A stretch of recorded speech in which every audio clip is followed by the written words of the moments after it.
Hello again, welcome back. So today I'm going to do a review of the Quezer sleeping bag. Did get this bag for free. I did a bit of haggling for it. So I'll explain that as I go on, what I did and how I got that, because obviously I only have a small amount of subscribers. I think at the time I was on about 30 when I got it.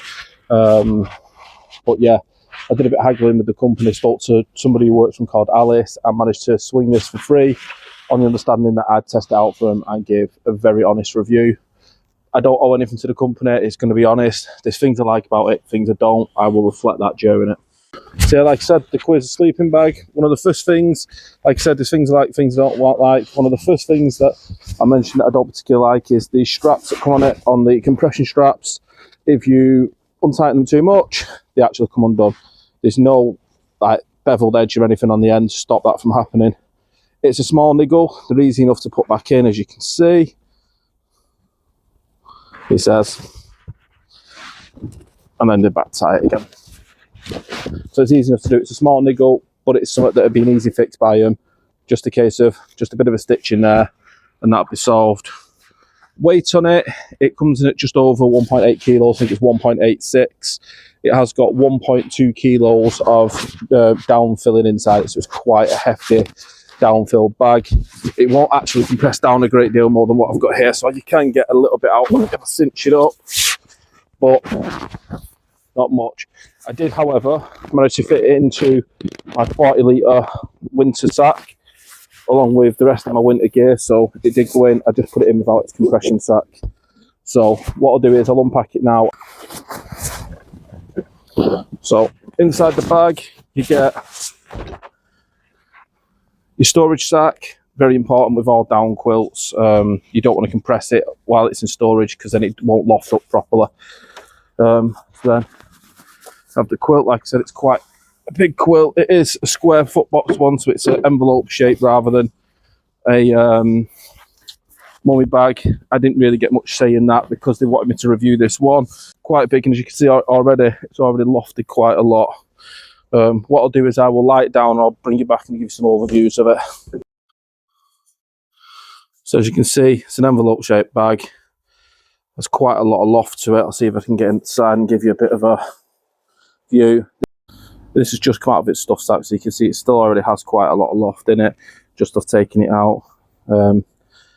Fairly decent with the amount of temperature rating on it. It's temperature rated to comfort of -3 to -27, I think it is. I had it with me on a camp over the weekend. Temperatures went down to 6. I actually had to open it up into a quilt because it was too warm for me. I got to about 2 o'clock in the morning and I was sweating like mad. It was just far too hot for me. So temperature ratings, I don't think the -29 or whatever it says it is, it'd get down to, but definitely I think it'd be all right for you for minus temperatures. I'd just be mindful of the weight while taking it in. Some of the other features I like about it, zips are really good. It does have a baffle on the inside of the zip. It's got to stop out the drafts. One problem I did find getting into it was the zip, as you can see, can snag a little bit. You've just got to be very gentle when you pull it down. It does also have an internal neck baffle on it, which is really good for keeping that temperature in.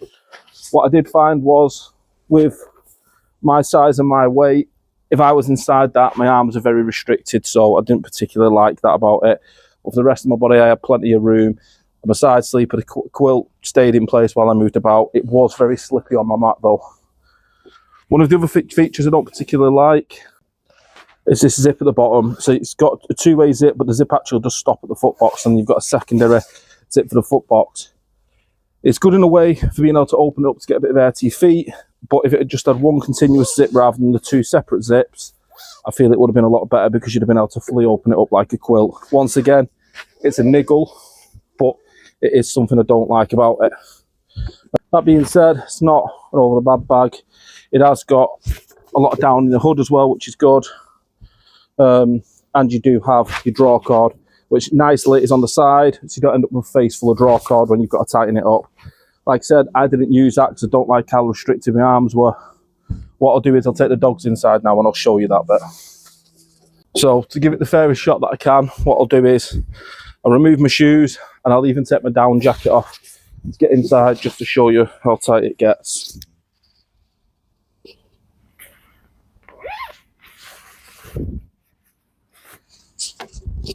Like I've said, I'm not the smallest of people myself. I am working on that, but the fact is that, you know, it was tight on me. So I've unzipped it, I'll open it up, I'll get inside and I'll show you.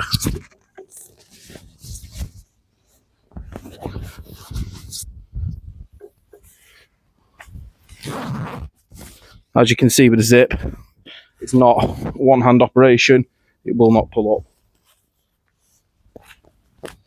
This is one of the niggles that I mentioned with it.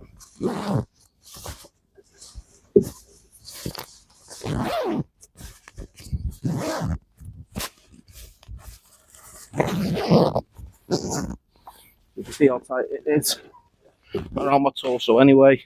Once I get my arms in there, it's very difficult.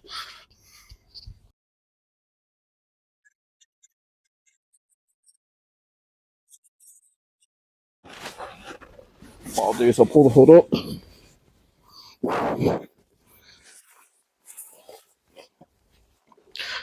So as you can see, there's absolutely no movement for me. There's loads in my legs, but zero with my arms.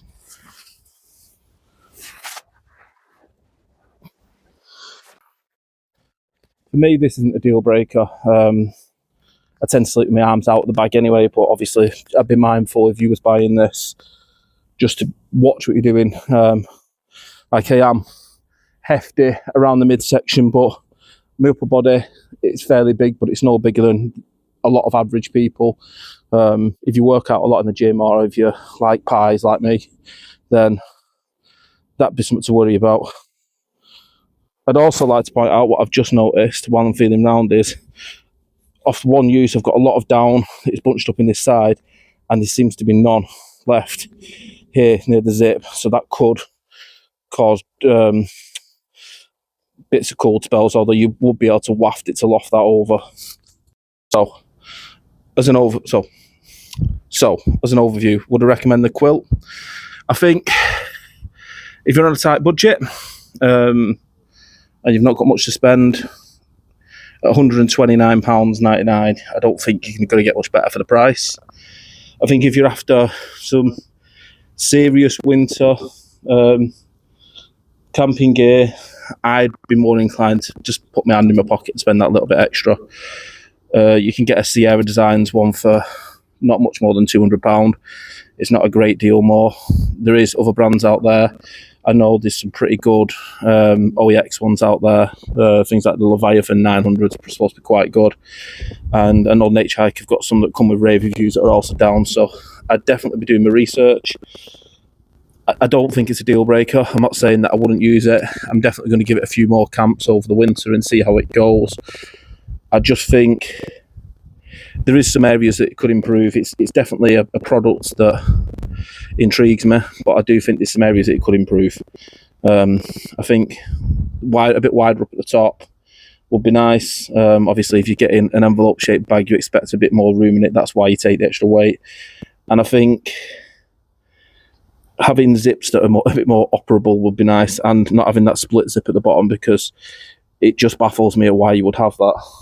It could potentially let a draft in, and it stops you from being able to open the bag into blanket. Once again, as you can see, the zip isn't the easiest to get out of. What I'll do now is I'll just pack it up. I'll put it inside its storage bag and show you just how easy it is to get in there once I've zipped it up. As I said, the zip is very prone to snagging, which you wouldn't expect with having that extra baffle on it. So I've got its storage bag. I always put it in foot end first to squeeze out any air that's with it. Same with when you're putting it in its stuff sack. But it's just a case of just stuffing it into it, you know.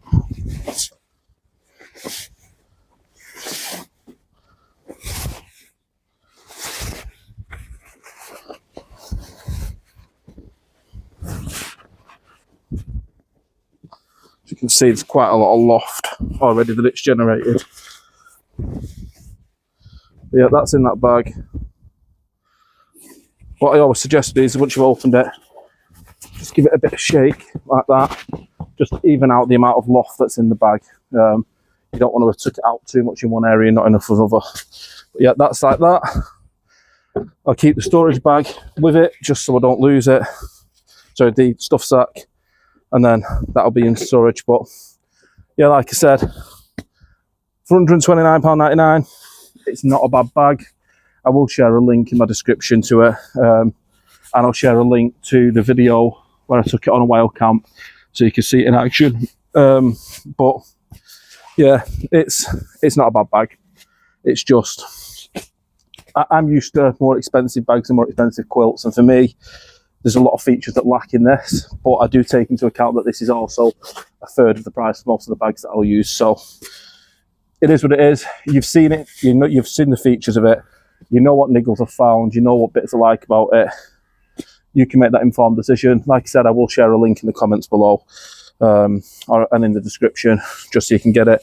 I have no affiliation to this company, so the link that I share is not an affiliate link, it's just a link to their website.